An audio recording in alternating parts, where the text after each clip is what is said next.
जी इकरा बेटा 10.9 बहुत बहुत बहुत ही आसान न्यूमेरिकल है। अलीजा बेटा वेरी गुड, अगर आपने सारे कर लिए, लेकिन मेरे बच्चे हम क्लास में सारे न्यूमेरिकल्स दोबारा से करवा रहे हैं, सो इसलिए मेरा बेटा 10.9 से स्टार्ट कर दें।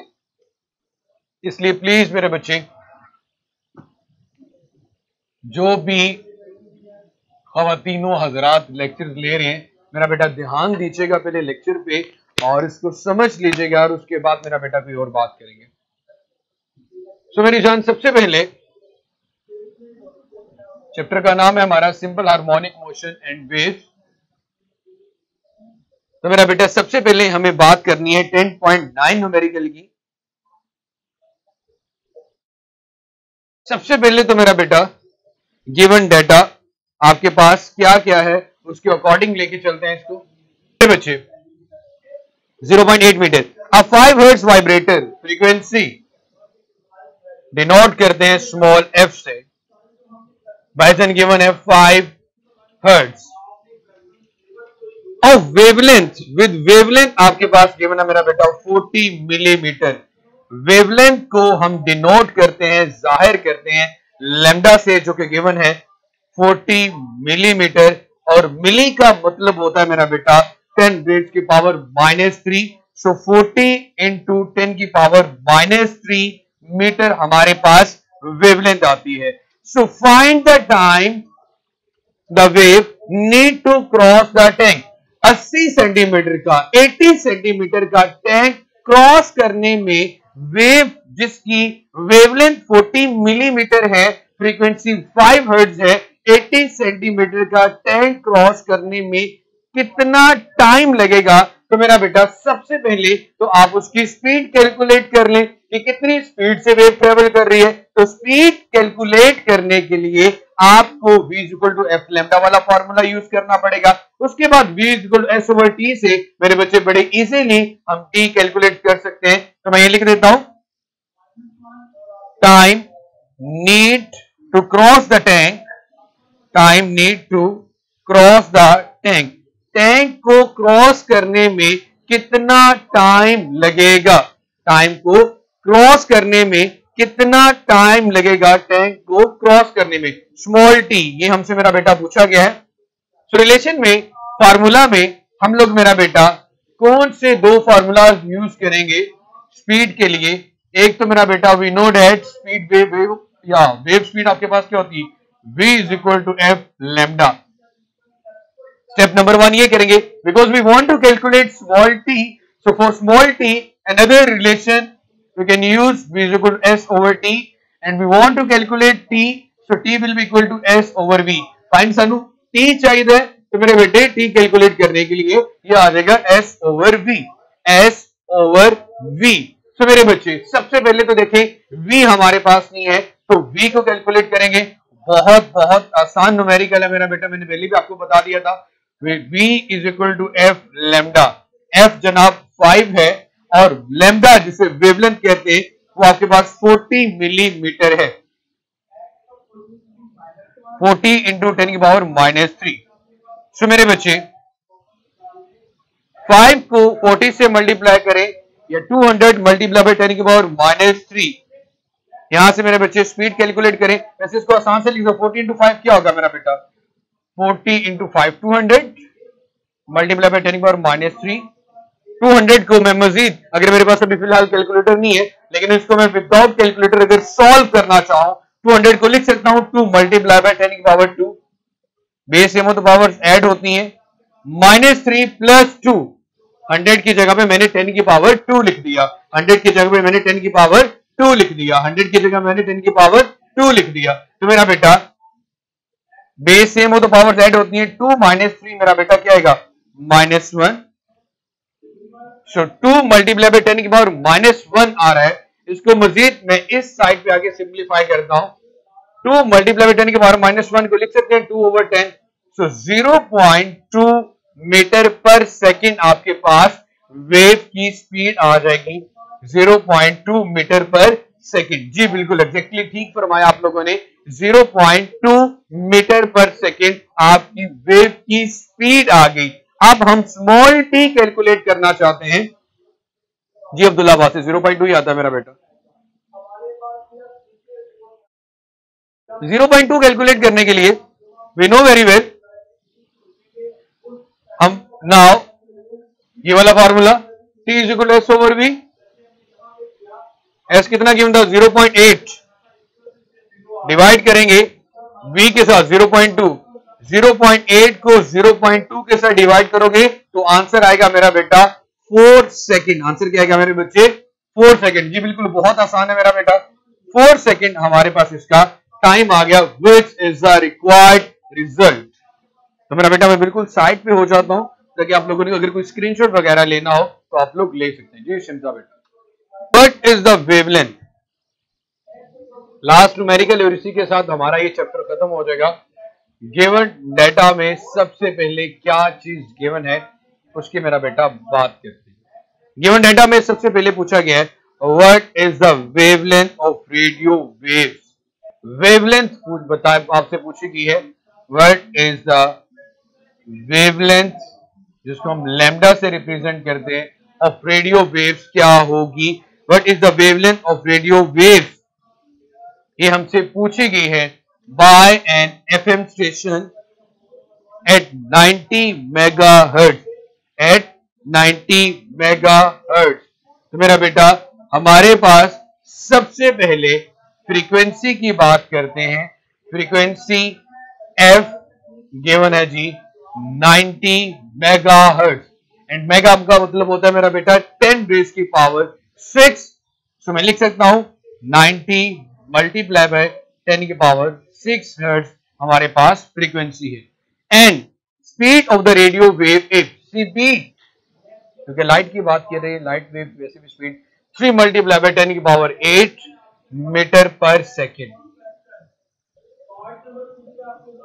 तो we want to calculate the wavelength.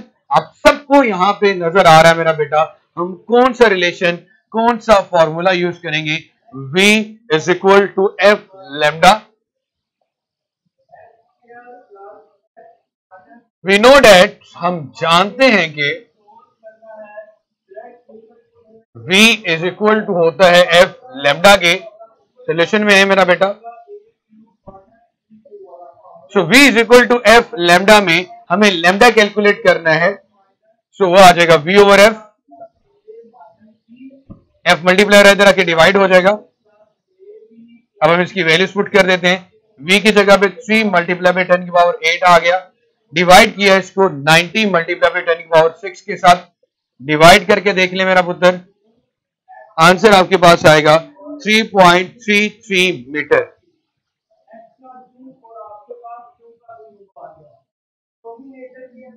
सुन ले अगे,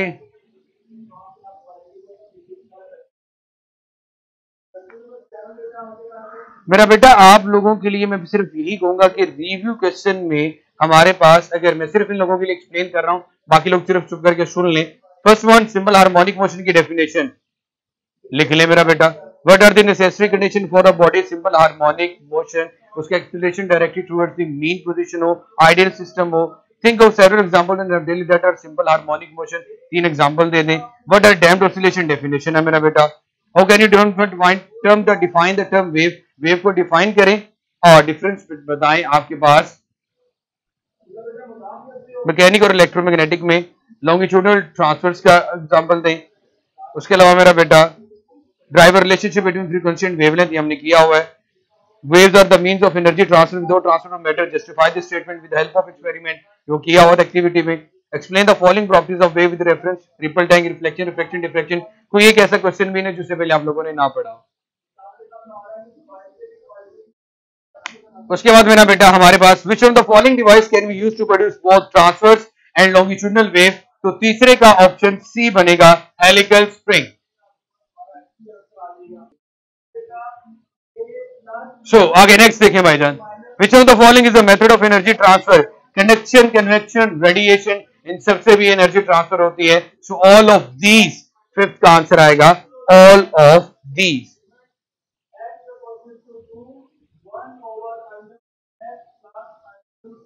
तो यार एक बात मैं आप लोगों को पहली और आखिरी दफा बता रहा हूं, अगर कंसेप्चुअल क्वेश्चन करने होते तो मैं करवा देता, इसलिए मेरा बेटा बी साइलेंस। अब दोबारा ये बात ना हो, जो करवाया जा रहा है यही आपके बोर्ड के पेपर का हिस्सा होता है, जितने मर्जी पेपर उठा लो। आयशा बेटा किस बात पे क्यों कह रही हो?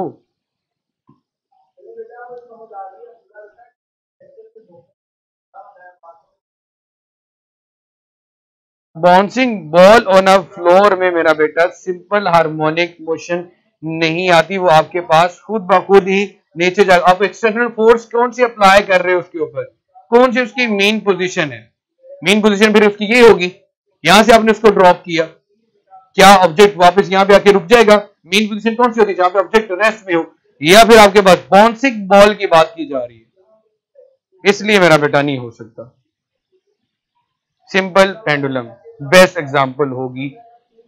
जी अब्दुल्ला मेरा बेटा, क्योंकि हम मीन पोजीशन की बात करते हैं, acceleration always towards the mean position, लेकिन वो तो किसकी तरफ जा रहा है? अर्थ की तरफ जा रहा है ड्यू टू ग्रेविटेशनल फोर्स। मेरा बेटा हमें भी पढ़ाते हुए बच्चे कुछ 7 से 8 साल हो गए हैं, इसलिए मेरा बेटा प्लीज जितना जरूरी है वो हम करवा रहे हैं और यही बोर्ड के पेपर में आते हैं। अगर आपको किसी क्वेश्चन में कोई मसला आता है तो मेरा बेटा पूछ सकती है।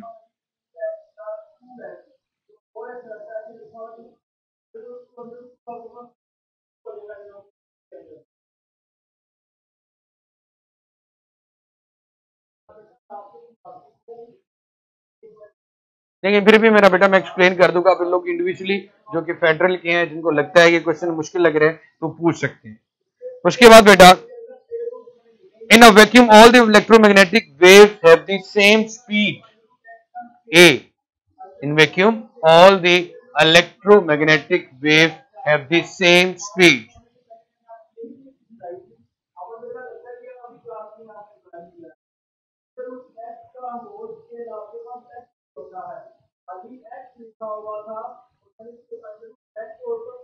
उसके बाद मेरा बेटा a ripple tank with vibrator frequency 30 hertz है।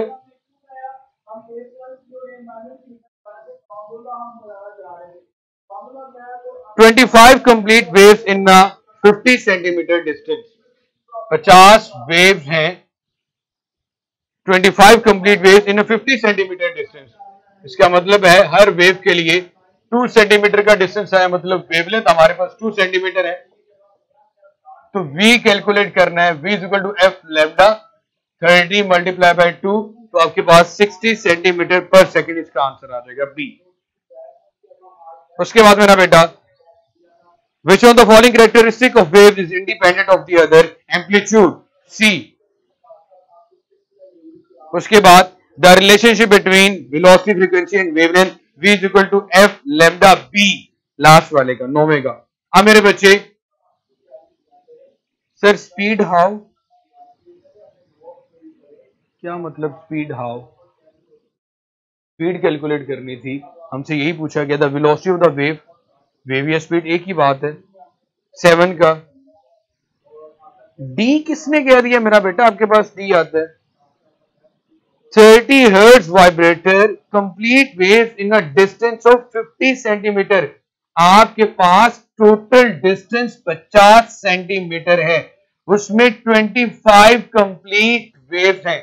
एक वेव, 2 वेव, इसका मतलब है आप 50 सेंटीमीटर को 25 पे डिवाइड करो तो आपको ये बात पता चलेगा कि एक वेव के लिए 2 सेंटीमीटर का डिस्टेंस है, और एक वेव के डिस्टेंस को वेवलेंथ कहते हैं।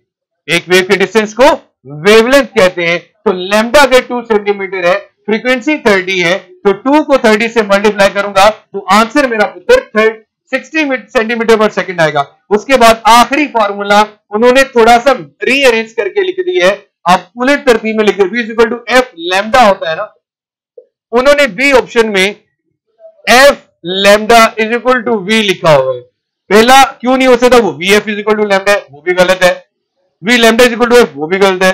We is equal to lambda over F, वो भी गलत है। तो सिर्फ और सिर्फ बी करेक्ट ऑप्शन बनता है।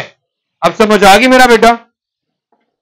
सर जी 6 वाला, इन vacuum all the electromagnetic waves, vacuum जहां पे हवा ना हो वहां पे लाइट की स्पीड सेम रहती, कांस्टेंट रहती है, 3 मल्टीप्लाई बाय 10 की पावर 8 मीटर पर सेकंड। तो उसका आंसर स्पीड आ गया ए। वैक्यूम के अंदर स्पीड कांस्टेंट होती है, वैक्यूम के अंदर स्पीड कांस्टेंट होती है। उसके बाद जी 8 वाला, which one of the following characteristic is independent of the other? Frequency, speed और वेवलेंथ तीनों आपस में डिपेंडेंट हैं, सिर्फ एम्पलीट्यूड इन पे डिपेंड नहीं करता, इंडिपेंडेंट आता है। तो मैंने सी एम्पलीट्यूड लिख लिया।